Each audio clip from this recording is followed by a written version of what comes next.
Hello friends, कैसे हैं आप सब। आई होप आप सब बहुत अच्छे होंगे। एक बार फिर से स्वागत है आपका हमारे इस यूट्यूब चैनल पर। इस पर हम लोग लगातार ग्रामर की वीडियोस लाते रहते हैं। आपसे एक रिक्वेस्ट है कि आप लोग प्लीज़ इस चैनल को सब्सक्राइब कर दीजिए और साथ ही बेल आइकन को दबा दीजिए और उसमें ऑल नोटिफिकेशन को ऑन कर दीजिए ताकि हर आने वाली वीडियोज़ आप तक पहुँच जाए। तो दोस्तों, इस वीडियो में हम लोग प्रोनाउन पर डिस्कशन करने वाले हैं। तो चलिए स्टार्ट करते हैं। तो जैसा कि हम लोगों ने पिछले वीडियो में नाउन पर डिस्कशन किया था, इस वीडियो में हम लोग प्रोनाउन पर डिस्कशन करने वाले हैं। जिसने भी इस वीडियो को लाइक या सब्सक्राइब नहीं किया है, आप लोगों से रिक्वेस्ट है कि प्लीज़ इस वीडियो को लाइक कर दीजिए। जिसने भी हमारे चैनल को सब्सक्राइब नहीं किया वो प्लीज़ हमारे चैनल को सब्सक्राइब कर दीजिए और वीडियो को ज़्यादा से ज़्यादा हो सके शेयर कीजिए। और किसी भी तरह का इशू है तो इस वीडियो में आप कमेंट बॉक्स में आप उसको लिख सकते हैं, हम अगले वीडियो में उसको डिस्कशन कर लेंगे। ठीक है दोस्तों, तो चलिए स्टार्ट करते हैं। देखिए दोस्तों, हम लोगों ने पिछले वीडियो में नाउन पर डिस्कशन किया था। जिन लोगों ने उस वीडियो को नहीं देखा है तो प्लीज़ जा करके देख लीजिए।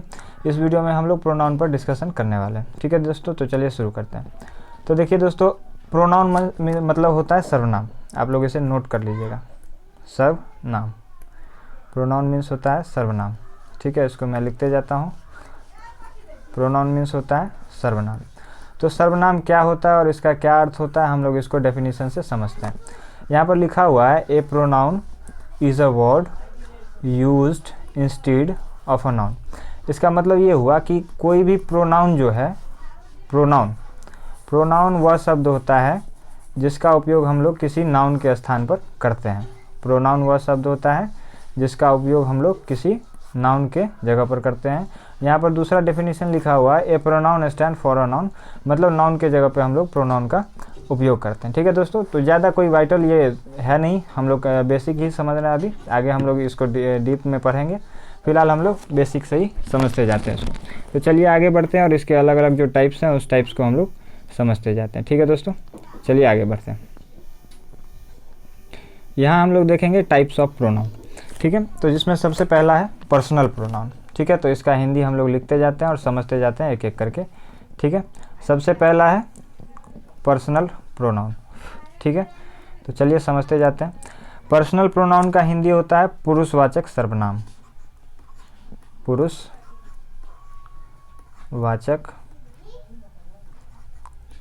सर्वनाम। ठीक है, पर्सनल प्रोनाउन का हिंदी होता है पुरुषवाचक सर्वनाम। ज़रा पेन मोटा हो रहा है, मैं इसको थोड़ा सा पतला कर ले रहा हूँ। ठीक है, चलिए, पर्सनल प्रोनाउन का हिंदी होता है पुरुषवाचक सर्वनाम। उसके बाद है पॉजेसिव प्रोनाउन। पॉजेसिव प्रोनाउन का हिंदी होता है अधिकारवाचक सर्वनाम। अधिकारवाचक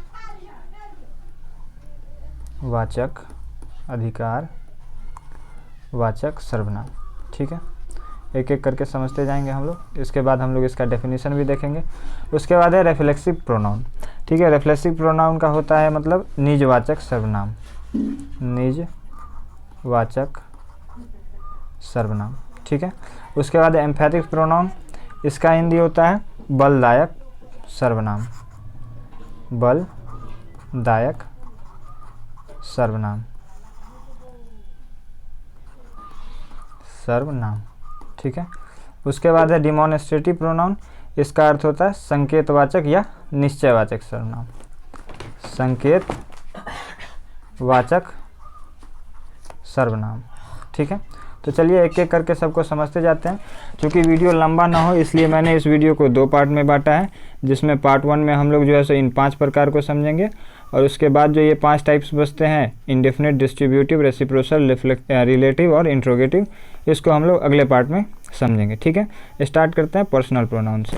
तो चलिए दोस्तों, हम लोग समझते हैं आप पर्सनल प्रोनाउन को। ठीक है, पर्सनल प्रोनाउन मतलब होता है पुरुषवाचक संज्ञा, जिसमें I, we, you, he, she, it and they are called personal pronoun. मतलब आपको इसमें कोई डेफिनेशन याद करने की ज़रूरत नहीं है, कोई रूल, कोई ट्रिक याद करने की ज़रूरत नहीं है। जहाँ पे भी आपको I, we, you, he, she, it और दे, ये सातों चीज़ दिख जाए तो आपको जो है सो समझ लेना है कि ये पर्सनल प्रोनाउन यानी कि पुरुषवाचक संज्ञा, ये सर्वनाम है। ये हमेशा किसी न किसी व्यक्ति को, पुरुष चाहे महिला को, प्रदर्शित करते हैं। ये इसलिए इन्हें हम लोग पर्सनल प्रोनाउन कहते हैं। इसे अलग से कोई रूल या कोई ट्रिक याद करने की आप लोगों को ज़रूरत नहीं है। ठीक है, तो चलिए अब आगे बढ़ते हैं हम लोग। अगला क्या है, ठीक है, आगे बढ़ते हैं। आगे है पॉजेसिव प्रोनाउन। ठीक है, तो हम लोग इसको भी समझ लेते हैं क्या है। पॉजेसिव प्रोनाउन मतलब हम लोग जैसा कि पहले पढ़े थे अधिकारवाचक संज्ञा, ठीक है। तो यहाँ पर लिखा हुआ है the pronoun use to show position, मतलब वैसा सर्वनाम जो कहीं अपना अधिकार दिखाने के लिए जो है सो किया जाता है उसका प्रयोग, उसे हम लोग पॉजेसिव प्रोनाउन कहते हैं, ठीक है। पॉजेसिव प्रोनाउन वह प्रोनाउन है जो कहीं पर अधिकार दिखाने के लिए उसका प्रयोग किया जाता है, ठीक है। जैसे कि this pen is mine, this book is mine, इस तरह से बहुत सारे हैं जिस पर अधिकार दिखाने के लिए हम लोग प्रयोग करते हैं, तो उसे पॉजेसिव प्रोनाउन कहते हैं, ठीक है। नॉर्मली इसको याद करने की आवश्यकता नहीं पड़ेगी, आप लोग नॉर्मली समझ सकते हैं इसको, ठीक है। चलिए आगे बढ़ते हैं। उसके बाद है रिफ्लेक्सिव प्रोनाउन, ठीक है। तो इसमें कुछ वर्ड्स हैं जिसको आपको याद करना है, तो आप आसानी से इसको समझ पाएंगे कि कौन सा है रिफ्लेक्सिव प्रोनाउन, ठीक है।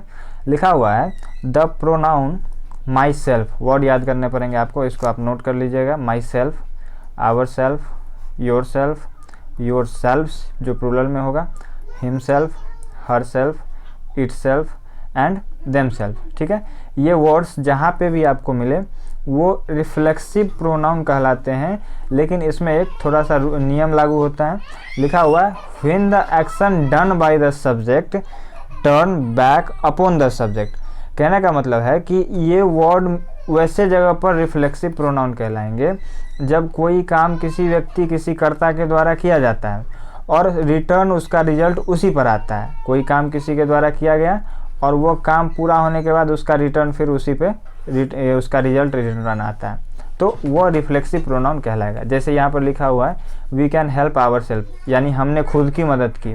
तो यहाँ पर उन्होंने मदद किया लेकिन खुद की तो रिजल्ट उन पर खुद रिटर्न आ रहा है, तो इसे हम लोग क्या कहेंगे, रिफ्लेक्सिव प्रोनाउन में समझेंगे।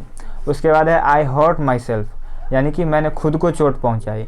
उसने चोट पहुंचाई लेकिन रिजल्ट उसका खुद पर पड़ रहा है, इसीलिए हम लोग इसको रिफ्लेक्सिव प्रोनाउन में समझेंगे, ठीक है। तो चलिए एक एक करके आगे बढ़ते जाते हैं और समझते जाते हैं। आगे है इम्पैथिक प्रोनाउन, ठीक है। इम्पैथिक प्रोनाउन का मतलब होता है बलदायक सर्वनाम, जैसा कि हम लोग पीछे नोट किए थे, ठीक है। इम्पैथिक प्रोनाउन मतलब होता है बलदायक सर्वनाम। तब जो पीछे रिफ्लेक्सिव प्रोनाउन में जो हमने सारे वर्ड्स देखे थे वही वर्ड्स इसमें भी है। Myself, ourself, yourselves, himself, itself, herself, उसके बाद है इट सेल्फ, देम सेल्फ। ये सारे के सारे इम्पैथिक प्रोनाउन कहलाते हैं, लेकिन यहाँ पर ये रूल लागू होता है कि किसी पर बल डालने के लिए, जोर डालने के लिए वो लोग जो है सो इम्पैथिक प्रोनाउन का यूज़ किया जाता है। जैसे आई किल्ड, सॉरी यहाँ पर एक मिस्टेक है, टाइपिंग में मिस्टेक हो जाता है। I killed the tiger my self, ठीक है। मतलब मैंने खुद उस बाघ को मारा। तो काम कर रहे हैं खुद, लेकिन रिजल्ट किस पर पड़ रहा है, टाइगर पर पड़ रहा है। काम कर रहे हैं खुद लेकिन रिजल्ट पड़ रहा है टाइगर पर, रिजल्ट यहाँ पर दूसरे पर पड़ रहा है, तो उसे बलदायक सर्वनाम इम्पैथिक प्रोनाउन कहेंगे। और रिजल्ट अगर खुद पर पड़ रहा है तो उसे हम लोग क्या कहेंगे, उसे हम लोग कहेंगे रिफ्लेक्सिव प्रोनाउन, ठीक है। तो लगभग आपको आई होप समझ में आ रहा होगा। हम लोग आगे बढ़ते हैं, ठीक है। आगे है डिमॉन्स्ट्रेटिव प्रोनाउन, ठीक है दोस्तों। डिमॉन्स्ट्रेटिव प्रोनाउन लिखा हुआ है यहाँ पर कि द प्रोनाउन, चलिए देखते जाते हैं एक एक करके समझते जाते हैं। The pronoun used to point out the object और objects to which it refers is called demonstrative pronoun. Hindi करके समझते हैं इसको, ट्रांसलेट करके। लिखा हुआ है पॉइंट आउट मतलब किसी पर संकेत करना, किसी को सूचित करना। वैसा सर्वनाम, वैसा प्रोनाउन जो किसी को सूचित करने के लिए यूज़ किया जाता है, तब किसी ऑब्जेक्ट को या बहुत सारे ऑब्जेक्ट को, तब हम उसे डिमॉन्स्ट्रेटिव प्रोनाउन कहते हैं, ठीक है। तब उसे क्या कहते हैं, डिमॉन्स्ट्रेटिव प्रोनाउन कहते हैं। जैसे लिखा हुआ है दिस इज़ अ बॉय, यानी कि यह एक लड़का है। तो यहाँ पर किसको सूचित किया जा रहा है, लड़के को। किसके द्वारा, तो दिस के द्वारा। तो यहाँ पर दिस जो है सो ये डिमॉन्स्ट्रेटिव प्रोनाउन है। दैट इज़ अ गर्ल, ठीक है, यानी कि वह एक लड़की है। तो यहाँ पर किसको सूचित किया जाता है, लड़की के द्वारा। किस शब्द के द्वारा, तो दैट के द्वारा, कि वह एक लड़की है। तो यहाँ पर दैट जो है सो क्या है, डिमॉन्स्ट्रेटिव प्रोनाउन है। मेन 4 डिमॉन्स्ट्रेटिव प्रोनाउन है, दिस, दैट, दिस और दोज। ये चारों मेन डिमॉन्स्ट्रेटिव प्रोनाउन है। आप लोग इसको नोट डाउन कर लीजिएगा। दीज आर बॉयज़, यानी कि वे लड़के हैं, ये लड़के हैं। दोज आर गर्ल्स, वे लड़कियां हैं। ये सब नोट डाउन करने के पॉइंट है, आप लोग इसको नोट कर लीजिएगा, ठीक है। मेन 4 जो है सो डिमॉन्स्ट्रेटिव प्रोनाउन है, दिस, दैट, दिस और दोज, ठीक है। ये किसी न किसी वर्ड को पॉइंट आउट करने के लिए यूज़ किए जाते हैं। आप लोग इसको नोट डाउन कर लीजिएगा, ठीक है। चलिए आगे बढ़ते हैं, आगे देखते हैं क्या है। शायद हमने 5 टाइप्स को पढ़ लिया है, ठीक है। तो वीडियो ज़्यादा लंबा ना हो इसलिए मैंने जो है सो इसमें सिर्फ 5 ही टाइप डिस्कशन किया है। नेक्स्ट पार्ट में मैं बाकी 5 टाइप को डिस्कशन कर दूंगा। Next part is coming soon, please wait for that. Welcoming the next video. Thanks.